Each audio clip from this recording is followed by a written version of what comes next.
because I said to you that this is where smart technologies and great leaders meet key business processes, people, and culture. And we're going to be talking a little bit further today about culture and how we are all connected and collaborating on these intelligent automation journeys, and how some organizations stand out on their success of this culture, business, and digital transformations. The reality is that the overwhelming majority of organizations, divisions, departments, whatever level you're at, are not going to succeed in this transformation journey, which includes the digital transformation component that we're talking about here. We're going to try to understand why based on a practical perspective. We're going to look at the more than 50,000 excellence and innovation leaders that I have personally collaborated with across thousands of organizations, and separates the great enduring organizations from the rest. What is that they do that makes them be sustainably successful in implementing intelligent automation and shaping their culture? So I'm going to change hats here from conference leader to conference speaker. So let's talk about being a connected worker in this world, and where we're trying to implement innovations and automations, that intelligent automations that create value. So let me share the presentation screen with you. So you should be seeing my screen pop up here momentarily on your end, and let's go on this journey together. The journey of intelligent automation and culture for great enduring organizations. How do they scale people, technology, and value? Now, as I mentioned, this will not be some theoretical approach. This will be based on the practical perspectives of these great enduring organizations. And there are too many of them for me to thank and praise for what they have done at different portions of the organization. This is a quick snapshot of some of them that contributed meaningfully to this content. But most important, I want to look at a subset. I want to look at a more current subset, and this takes me back to December of last year, where the community of the Business Transformation Operational Excellence World Summit met in Orlando, Florida, to award the best of the best. So we had the Digital Transformation Operational Excellence Awards in 2021 in December of last year. I was proud to be the chairman for that summit and also this master of ceremony for this awards show. And what you see here are the finalists and winners of digital transformation for 2021. A great example of organizations that are doing right. And I want to go further with you and say that the content that I'm sharing with you today extrapolates that for 10 years. As a matter of fact, it's not an extrapolation. It goes back 10 years and looks at these great enduring organizations that achieve the highest level of performance in terms of value creation for the organization, accelerating innovation, accelerating excellence, and accelerating value creation for everyone, be it customers, the enterprise, and the professionals. So how do they do it? Well, first of all, let's understand the ones that are not on stage, the ones that really never made it. What happened to them? Why is that they didn't make it? The reasons, the top reasons that they have not made have to do with these blockers for organization speed, innovation, and growth. This is true in our practical experience. IEEE ran a very large sample and a thorough survey on this in organizations and confirmed that the main reasons organizations do not accelerate, do not innovate, and grow at the pace that they expect comes down to 5 top items. There are many more items that will vary from organization to organization, but these 5 are pretty common across all organizations. There are silos that we talked about, those. Lack of faith in the objectives of the organization, department. There is no higher purpose to what we're doing. There's tremendous fear of failure around the organization. People are afraid of failing at what they're doing at multiple levels, from top leaders to the lowest levels of the organization. There is a fear of failure. And the organization has a hard time dealing with ambiguity, and they cannot deal with uncertainty. So what is behind, what kind of permeates all of these blockers? What permeates all of these blockers is what we call the jaws of culture, which is this underlying set of behaviors and values and mindsets that exist in the organization that that destroy well-intentioned initiatives. And the likelihood that your initiative is going to get destroyed by the jaws of culture is very, very high. No matter what your initiative is, forget about intelligent automation. This is true for any initiative that you're trying to implement in your organization, because the culture exists whether you have shaped it or whether it has just evolved naturally over the years. You must be empathetic to that culture, you must understand it, and then you must transform that to a culture that's aligned with the overall purpose of your organization. This sounds very simple, but it's actually quite hard to do. So let's go through some of the very basic concepts here. What is culture? Just to start, we could spend 2 months just discussing this question. I want to take it from a very practical standpoint. And from a very practical standpoint, it is just the habits and behaviors of individuals and teams in the organization.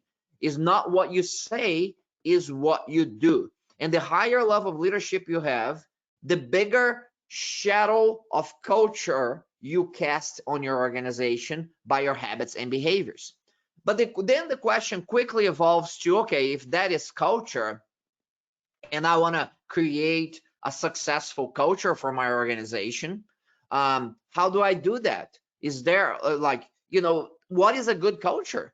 That's not a trivial question and answer, but I would say that based on the observations that we have done across 50,000 professions and more than 1,000 organizations for the last 30 years, what we have observed is that the most successful and healthy cultures, the types of behaviors that they exhibit, we would summarize those as value creation behaviors.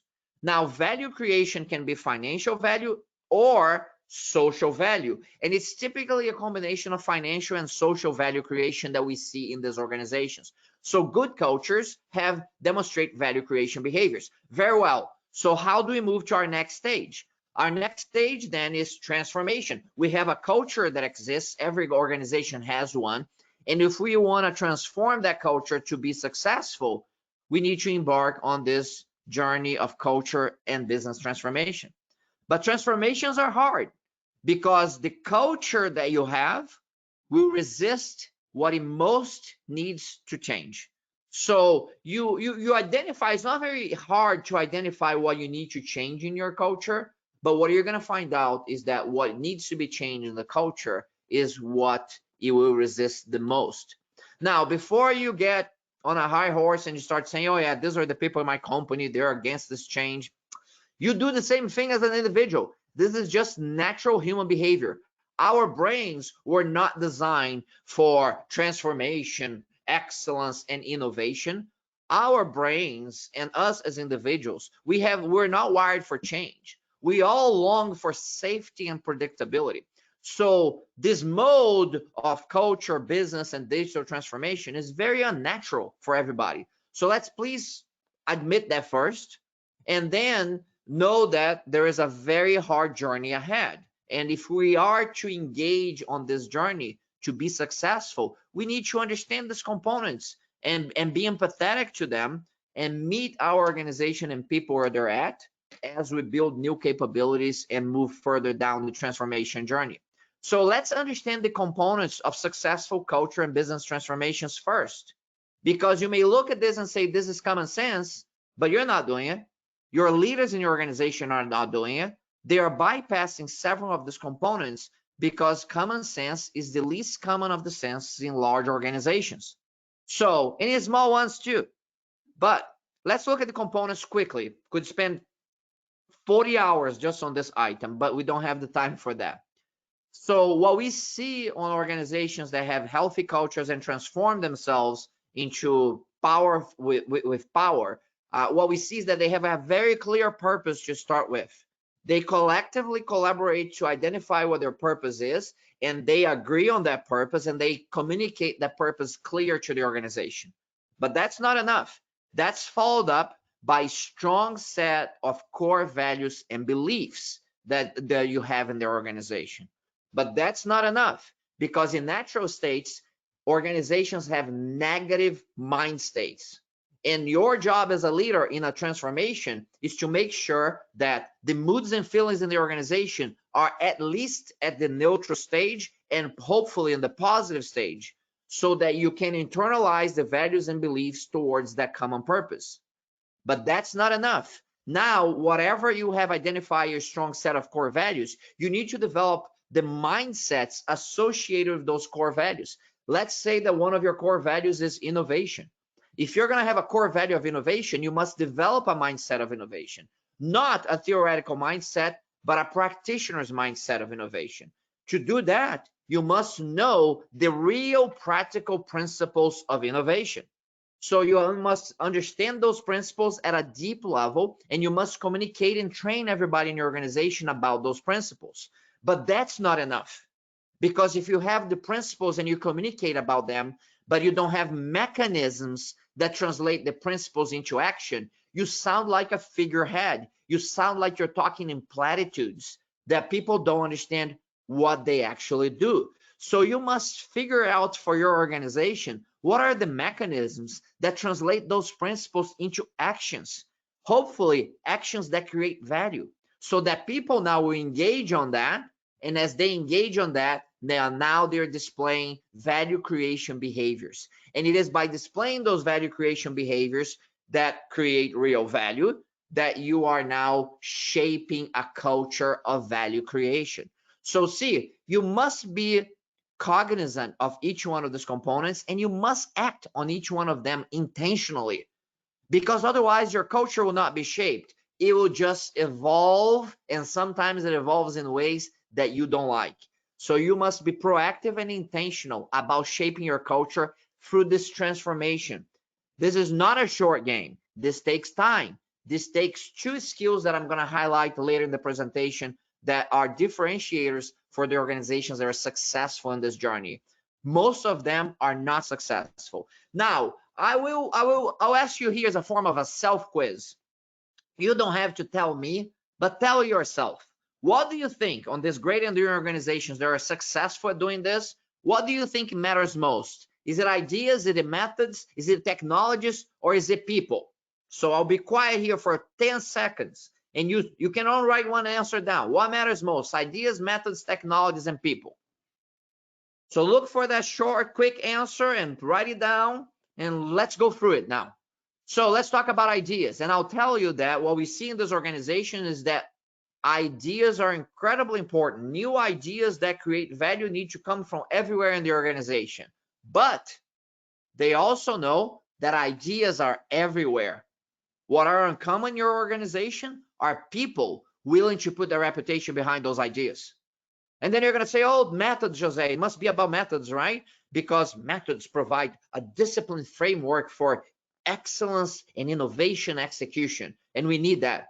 Yes, I'll say that.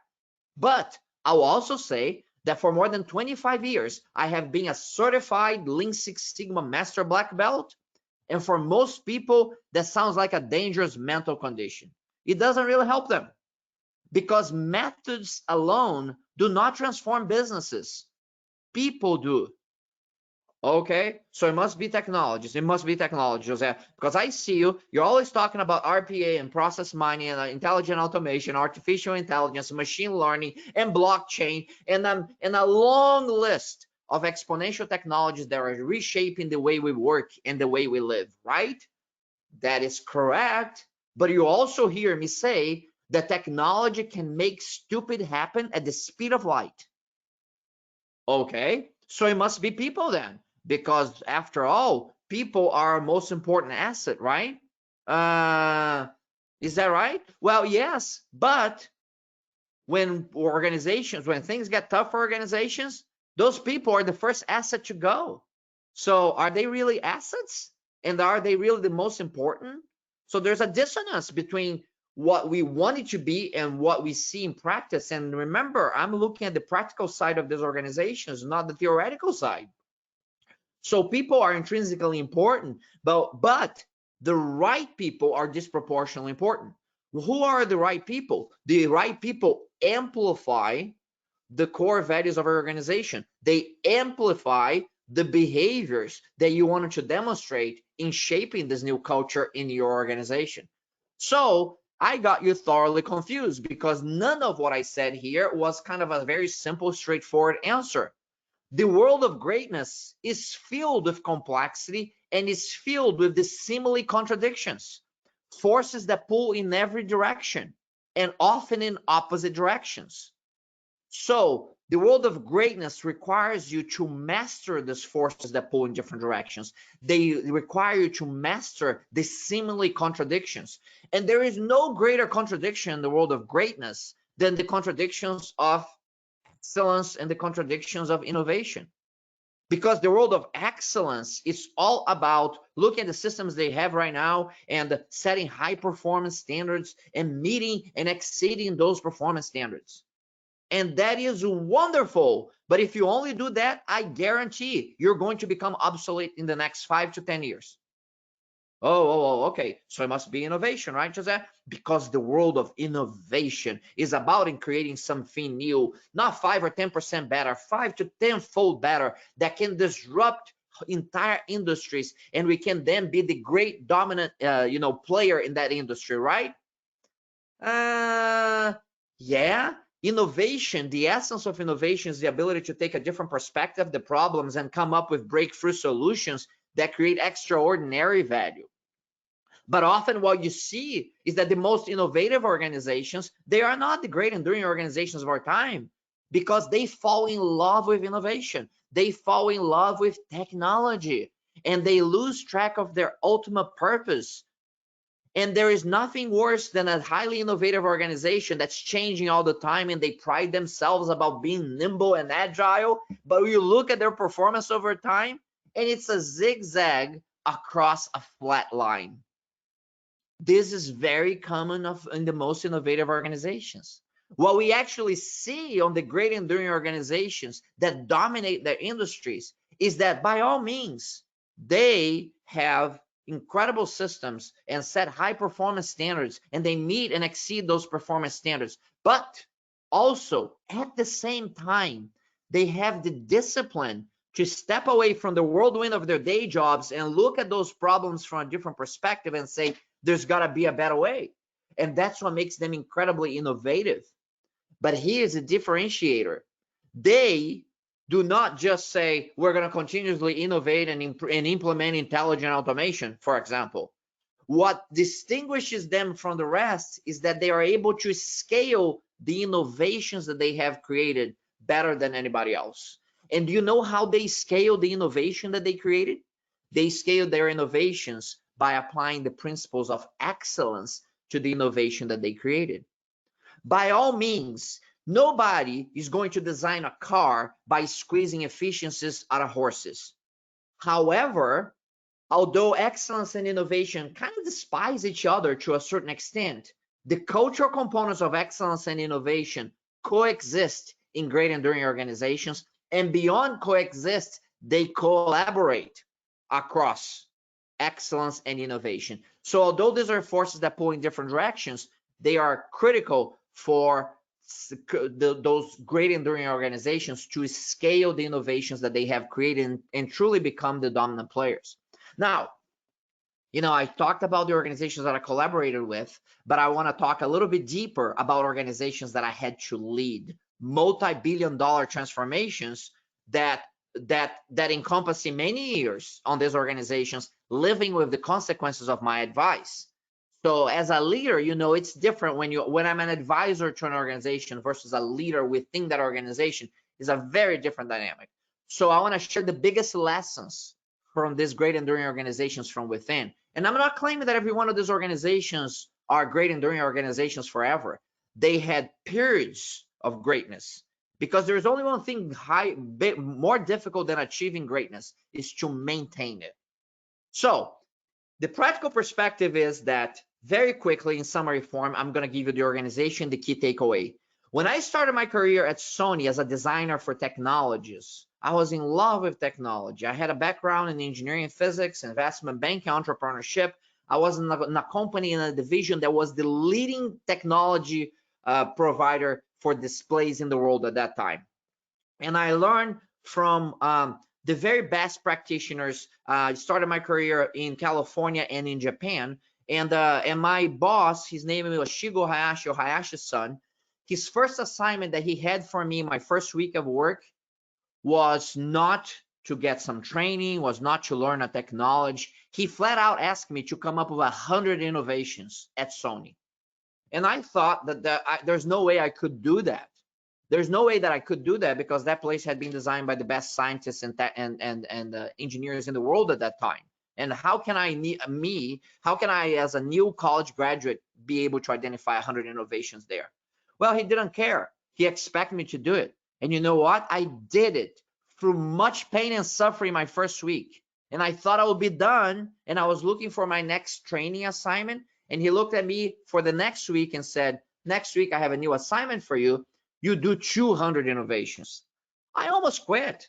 I mean, are you crazy? This is just too much. I can't do that. This is too hard.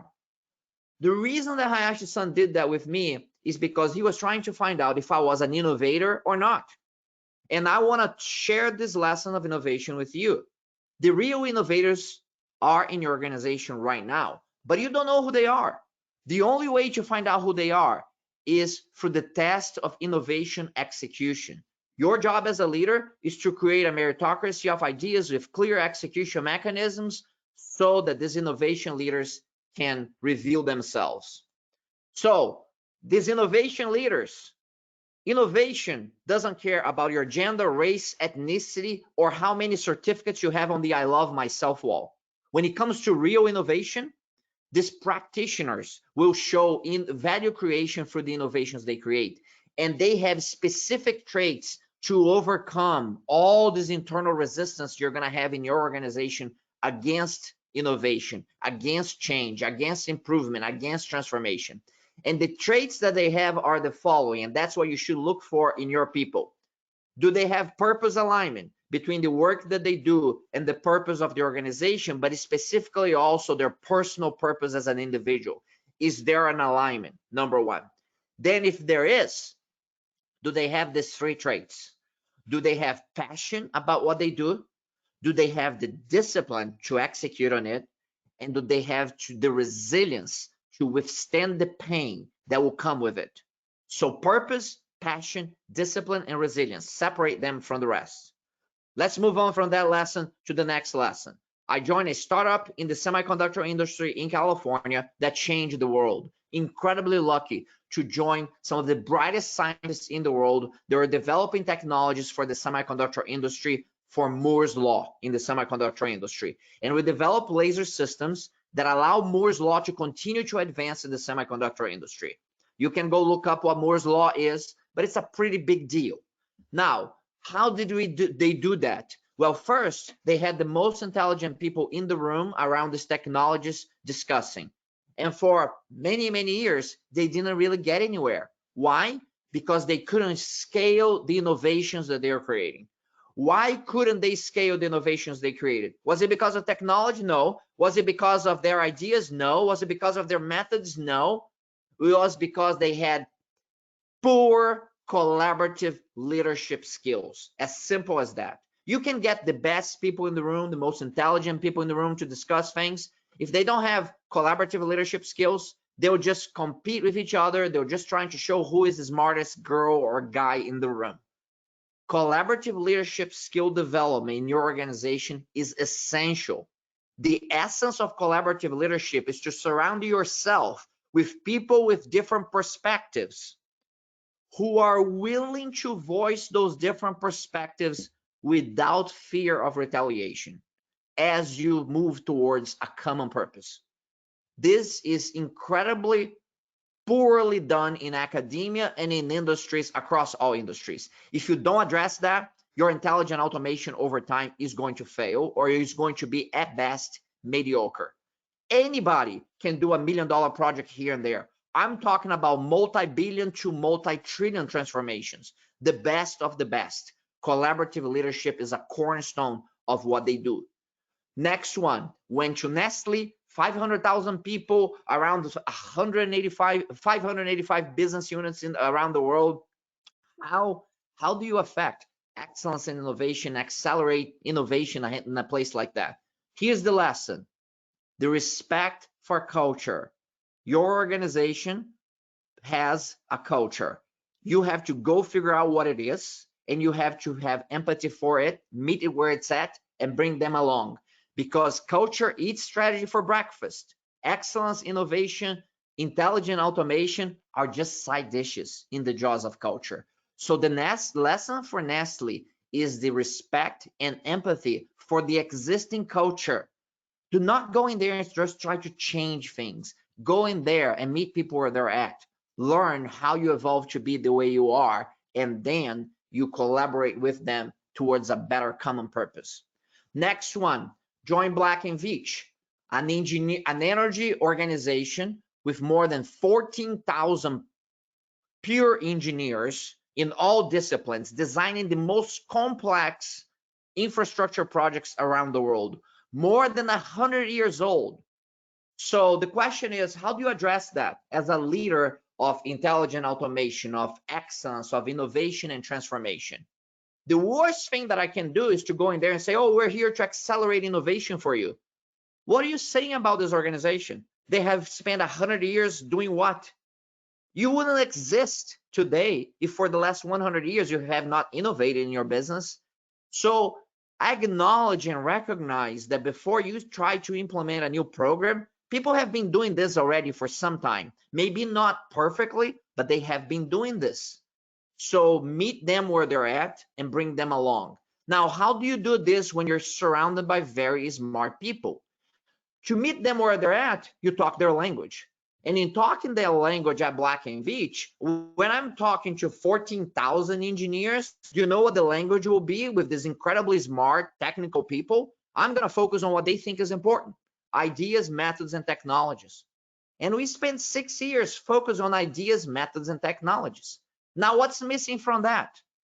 People, right? Well, engineering organizations, they think that they talk about people, but the people are like kind of secondary in their minds. And I'm talking from a practitioner standpoint. They think that if you get the idea, the methods and technologies right, the people will come along. And for 6 years, we did just that. We moved them inch by inch towards an enlightened purpose, if you will. But for 6 years, you had to create value for them. So my suggestion is that you got to find what your culture is, what it needs, and feed it for a period of time before you try to change it. Become a value creation leader so they can listen to you, and then they may follow you after that. It took us 6 years of a very robust Lean Six Sigma implementation at this organization to get to a point where we had enough credibility and enough engagement to go to the next level. Now celebrate that, because at 6 years, 99% of all programs that you have in your organization that started 5 years ago would have died as low death. As a matter of fact, 50% of all your programs die within 3 years, most of them within 18 months. And 99% of them will die within 5 years. So if you get to year 6, you got to the 1% club. Question is, what do you do then? What do you do now? You need to scale this because you got credibility. I'm not saying that it took 5 years. Some organizations I can get there in 6 months, 1 year. It depends on the size and complexity of the organization. But we got here to year 6, we're part of the 1%. And then I come to our CEO and I say, CEO, I want to change it completely. I don't want it to be based on ideas, methods, and technologies. I want ideas and methods and technologies to be the second plane to what's most important: finding the right people in our organization. People with purpose, passion, discipline, and resilience. Whoa, great. So how do I find those people? Well, I need to create a meritocracy of ideas with clear execution mechanisms. And then I need to equip them with the collaborative leadership skills and innovation execution skills that allow them to be successful in the long term. All right, let's try that. With a lot of fear, we tried that, and this is what we got. There were some, I'm not sure what, resistance in the beginning, and then people realize it's true. It's if I have purpose, passion, discipline, resilience, and I showcase these value creation behaviors through there's meritocracy of ideas and clear execution mechanisms, I'm going to be given a shot. And what we saw was a 8-fold increase in value creation and more than 1,000% increase in voluntary engagement around the world, and multiple global awards on excellence, innovation, transformation, automation, and so on and so forth. Now, this is interesting. Then what I decided to say, you know, my mission is done here. Let me go work for a bigger company. Let's go join a Fortune 50 organization that is struggling. Let's go join an organization that's struggling but wants to go for extraordinary. So the story here of this energy organization that transformed itself, it starts in 2010 when a new CEO comes in to a company that is at best mediocre. And what he sees in that company is that no clear competitive advantage on technology, geography, client segments, none of that. They were doing good old logistics, refining, and marketing of oil and gas products. So they were a $2 billion corporation as a public company, which was less than the book value of their assets. So what did we do? What did our leadership do? Well, what they decided to do is that let's focus on building a culture of excellence, of building a culture of innovation, of building a culture of entrepreneurship, of building a culture of value creation in our organization. This is not easy to be done because you have to get people who have been very successful in this industry for many years to change their behaviors. So how do you do that? You are very clear about your purpose. You set a meritocracy of ideas with clear execution mechanisms for innovation, for value creation. You do wide development of collaborative leadership skills and innovation execution skills. And then you're chronically consistent with that purpose, not for the next few months, for the several years. And then what we got to 8 years later, we were doing over 2,000 innovation projects implemented on an annual basis with more than $1 billion of audited financials, additional EBITDA. Wow, you get to be now externally a $35 billion organization in a period of 8 years without any competitive advantage other than your culture. So you may be asking, so what is the solution? It's right here, and I'll keep repeating until you get it. Meritocracy of ideas, clear execution mechanisms, collaborative leadership, and innovation execution skills. Now, this is how you unleash the power of our people, of your people, to go for extraordinary. Now, let's go into a second mode now. Let's talk a little bit about what we see in the marketplace in organizations that are struggling on this journey. What we see is that everybody wants to predict the future. But there are only two types of people who predict the future: those who don't know and those who don't know that they don't know. So what organizations do, they try to predict the future, and they say things like, oh, it's a scary future. 40% of the Fortune 500 companies will not exist in 10 years. Wow, Rick, that was said in 2011. By 2019, before the pandemic, not 10 years, but 8 years later, nearly 50% of the Fortune 500 companies no longer existed already. And after the pandemic, the destruction level has accelerated. So the best way to predict the future is to create it. As simple as that. But what people do is that the larger organization, the larger the meetings. And they get into these big tables, a whole bunch of people who are just trying to think about their next salary increase or their new job title. And they're sitting around arguing about what the future is going to look like. They don't know. So you know what they do? They get nervous and they hire external experts. They'll try to hire me to tell them what the future looks like for them. So they're going to hire external experts, forecasting experts. They're going to do sophisticated scenario planning, none of which is going to help them predict the future, because the only way to predict the future is to create it. As simple as that. You don't get to predict the future by sitting around a table and doing some strategic planning session. You have to create it. And the way that you create in your organization is by setting the stage for innovation, is by setting a clear principles and mechanisms to translate innovation to value creation for your organization. So how do you do this? And of course, intelligent automation is just a component of this. So to have extraordinary innovation, you need to set it in ordinary terms. So what is an ordinary definition of innovation? It's very simple. Innovation is simply the implementation of new ideas that create value. That's it. Please do not make it any more complicated.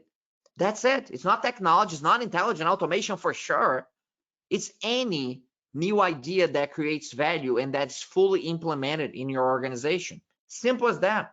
Now, it sure does not come one size fits all. You're going to see that the great enduring organizations, they're highly innovative and they have innovations as a portfolio at multiple levels. And what you see is that about 70% of their innovations are at the core of the business, 20% are adjacencies to the core or extensions to the core, and 10% are disruptive or real big shifts to the core of your business. They're disruptive to the business model. They're not disruptive because they use cool technology, okay? This is very important because notice that 90% of the innovations in your business are coming from core and adjacencies, not from disruptive. Disruptive covers 100% of what you see in the media. And your employees start thinking that innovation is only disruptive innovation. So they start thinking that if I don't work for Tesla or Uber or some other trendy company that's displaying disruptive innovation on TV screen, maybe I'm not innovative. And that's not true, because what you're seeing there is not true for the most innovative organizations in the world. The 90% of what happens on a daily basis is not getting covered. Don't make no mistake. Those great organizations that have disruptive innovation, they're spending the majority of their time on mundane innovations that create value for their organization. Now, having said that, so this is what it looks like in terms of maturity and development of capabilities for the greatest organizations in the world. So what we see is that, listen, you can implement RPA and do process mining, probably can save your company a few $1,000,000. That's good. It's not going to make you great. It's not going to make your company great, because at best, this is something that entrepreneurs do daily. And that's wonderful. You have to foster that and do that as much as possible. But it's still, you're playing the small league game.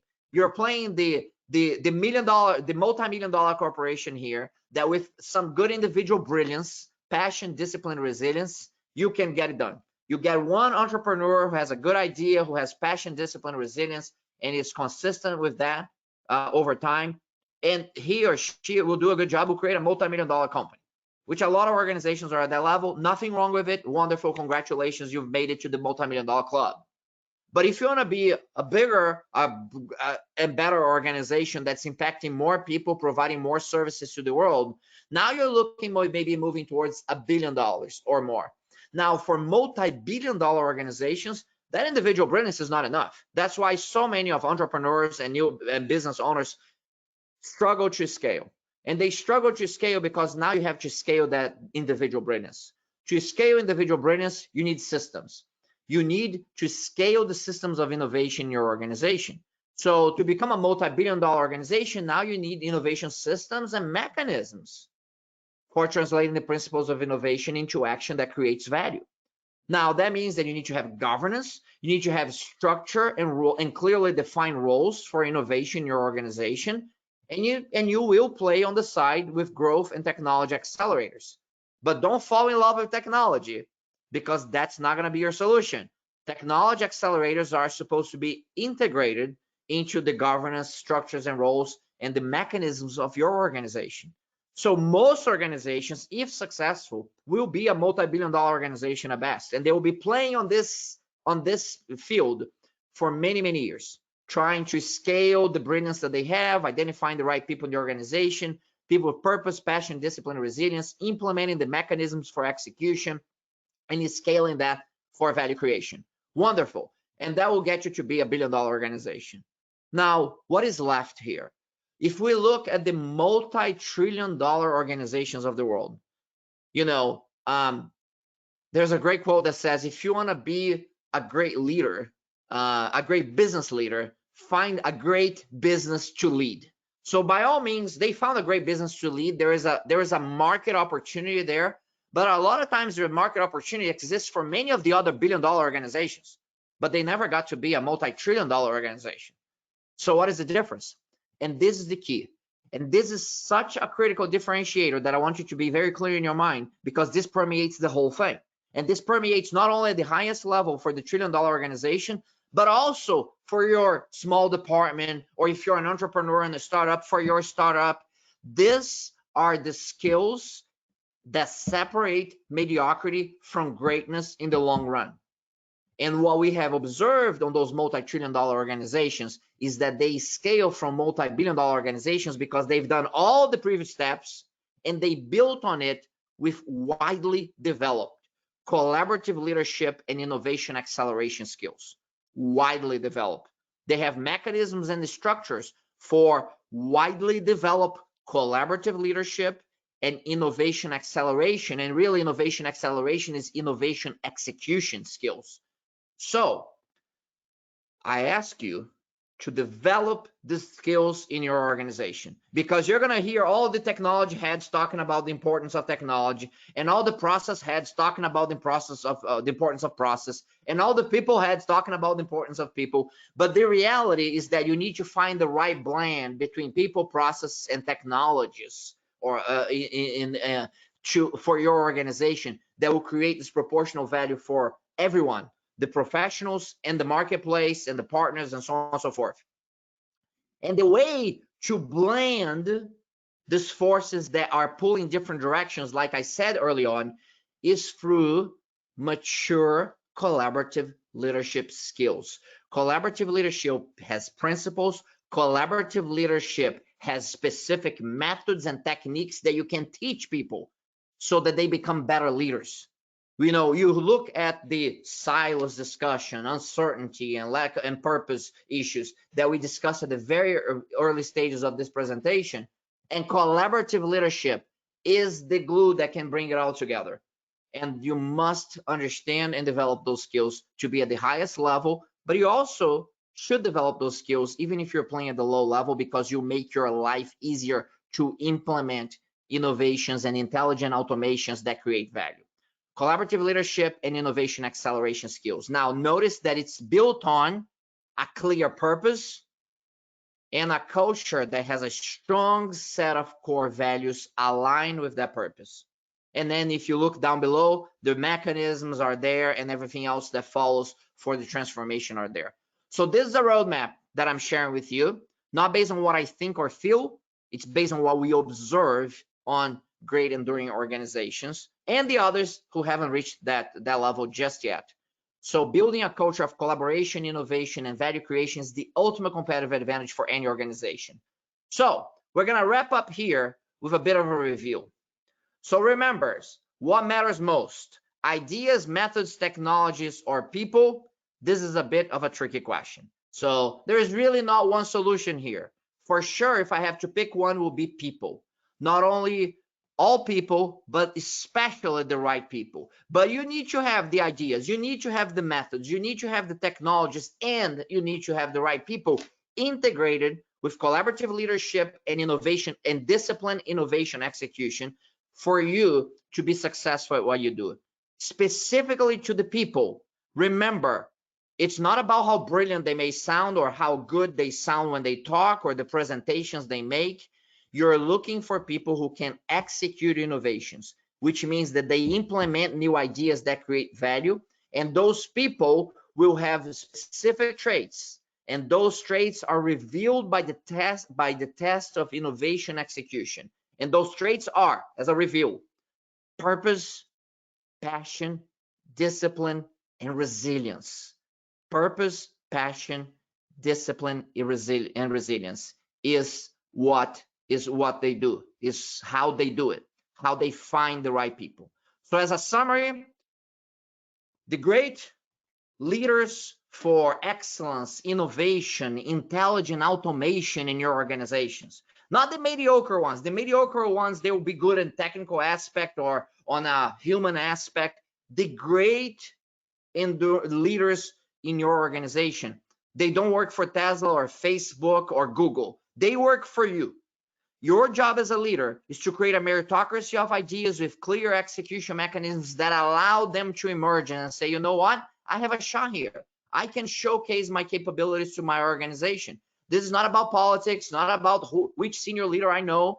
You're creating a meritocracy of ideas with clear execution mechanisms. I have a chance. Wonderful. Now you need to equip them with the collaborative leadership skills and innovation execution skills and the mindsets of innovation and excellence. And remember, they must have the ability to take different perspectives at problems, because that is the essence of innovation. And then what you're going to do is that you're going to create a system that makes them aware of the risks, but doesn't remove the risks. They are supposed to face risks. They are supposed to manage risks. You want them to be risk aware, but not risk averse, because it takes courage to venture into new areas. You need to manage those risks, but you cannot promise them that there are no risks. They must have courage. And most people in organizations, the higher the leader, the less courage they have, because they have too much to lose. And I'm not saying about taking disproportional risks. I'm talking about carefully managing the risks and then stepping up with courage and the discipline to execute. Now, remember, as the ultimate level, you as a leader, you must create an environment in your organization where great people and great ideas can connect. So collaborative leadership is at an individual level, but also as an environment. You must create that environment for collaboration where great ideas and great people connect, because that's the ultimate accelerator for innovation, for value creation. And then remember that, I cannot predict the future. You cannot predict the future. The only way to predict the future is to create it. And organizations, departments, big or small companies that build a culture of excellence and innovation, they have a greater likelihood of creating the future that they can be successful at. And that becomes their ultimate competitive advantage. So as we spend the next few days talking about intelligent automation, I want you to keep this in mind. You need to work on the technical aspects, the human aspects. You must address your culture, because there is no digital transformation without business transformation. There is no business transformation without cultural transformation. Now, you're going to see me here for the next few days. This journey is a journey that I have been on, and I'll be on until the end of my time. And so you can always follow me on LinkedIn. This is how you get in touch directly with me. I'm going to wrap up this segment now, and I'm going to talk about, I'm going to put my hat back as a conference, not presenter now, but as the conference chair. I want to put my hat back and share with you what's coming up next in our journey in this conference.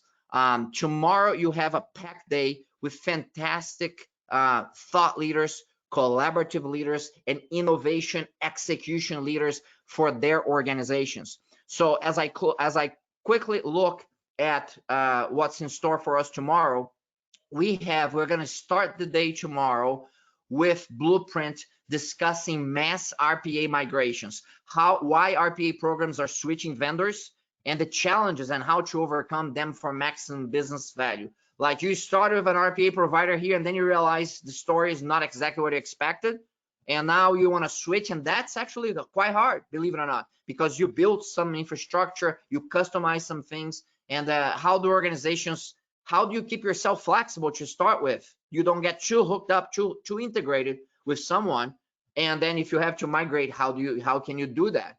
Having the flexibility and option is critical. We're going to follow that up with Mark Chasen, who is the CEO of the Transformative Organization. He's going to talk about the massive opportunities in technology with to smart cities infrastructure, and a lot of automation there related to intelligent automation in multiple areas. That's going to be followed up by a switch to the healthcare, and we're going to have the program director for Analytics and Automation Center of Excellence from Alberta Health Services. Jessica is going to talk to us about implementing RPA at Canada's largest healthcare organization, and freeing up capacity for a large capacity in 180 days by using RPA. So a real great use case on healthcare shared by him. And then we're going to have Dr. Shakiti Kumar, who's an advisory board member. I think currently he's leading a program at Amazon, and before then multiple organizations. Go check out his LinkedIn profile to see what he's done. I mean, one of the top experts in this area of intelligent automation. He's going to talk to us to applications related to healthcare as well, but that can be widely applied across industries. He's going to talk about reducing burnout of healthcare professionals, improving efficiency, and enhancing focus on patient care. You do not want to miss those sessions tomorrow. Great sessions with industry leaders and true practitioners. Now, an announcement here. Tomorrow, I'm on a major cultural transformation of a Fortune 50 organization, and I'm going to have to step out from the conference momentarily for tomorrow. I'll be back on day 3, and you're going to be on the capable hands of Brian Raffel. Brian Raffel is our amazing conference leader, and he's going to be introducing the speakers. But I know that several of you have a relationship with me, and you start wondering what happened to José. Did the old guy had a heart attack or something like that? No, he's fine. He's out there actually accelerating culture, business, and digital transformation. And I'll be back on day 3 here in our conference, but you'll be in the more than capable hands and tremendous leadership of Brian Raffel tomorrow, who's going to be introducing your speakers and is going to be facilitating the Q&A. The speakers are the same, and the program is the same as you see highlighted on the online agenda.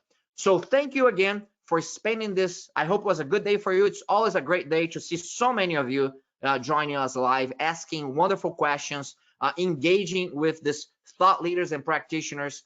Keep the conversation going. I'm going to put a short update on LinkedIn under the conference post under my name, and you're going to see it there. Make comments, thank our sponsors, thank our speakers. We wouldn't be able to afford to send this to everybody at no cost if it was not for the sponsors and for the wonderful participation support from all of the speakers. I mean, these are industry speakers who are very, very busy, and they take the time to be here with us. If you can have a chance, like the post, show gratitude for them, because they really deserve that. Thank you again, everyone. I hope you have a wonderful rest of your day, wherever you are in the world, and keep on creating the future. Bye-bye for now.